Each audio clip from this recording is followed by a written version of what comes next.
best bites forever.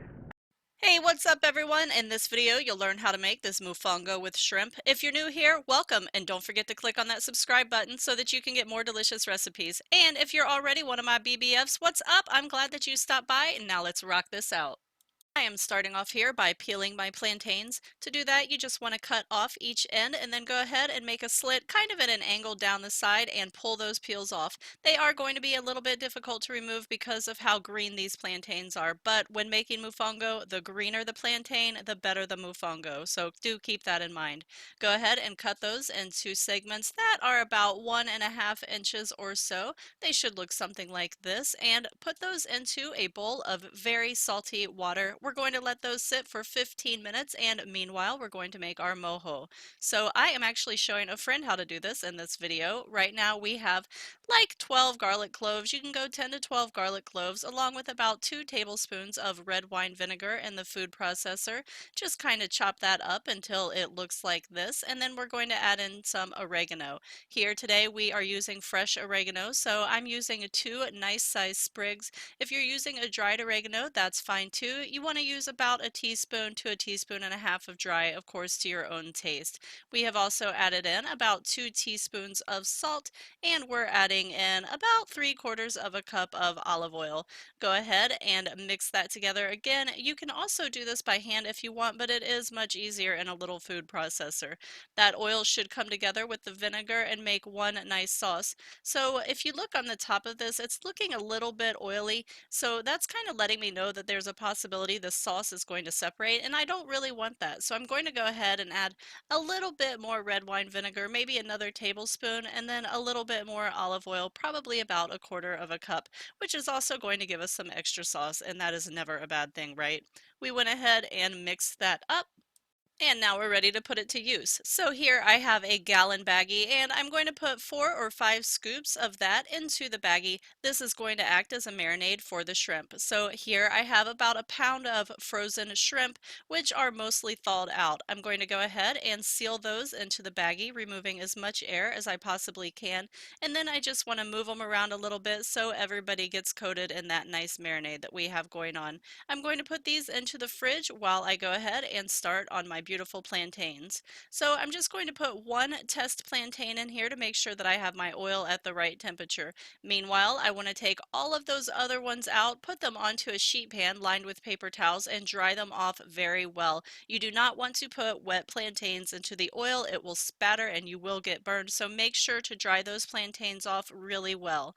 Once you have them nice and dry and you're sure that your oil temperature is right, which by the way, we want these to fry at 325 degrees. So the trick here is to get your oil up to 350, add all of your plantains, which will drop your oil temperature, and then lower the heat. We're going to fry these for 15 minutes at 325 degrees, and then use a slotted spoon to remove them.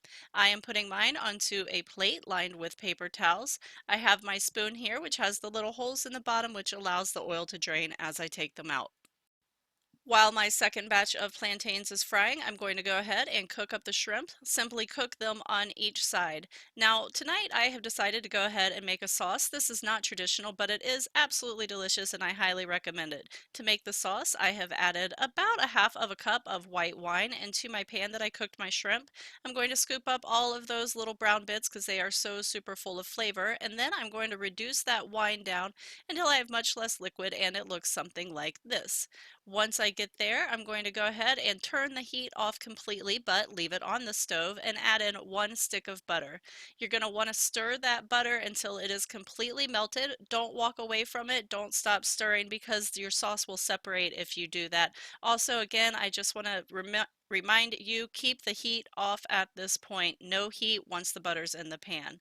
So I'm going to go ahead and continue stirring that until it looks like this, and then I hit it with a little bit of orange juice just for some extra flavor. You could also use lemon, you could use lime, totally up to you. Go ahead and give it a little taste, decide if you need more salt or anything like that, and that's when you want to add it in. So on to our actual mofongo.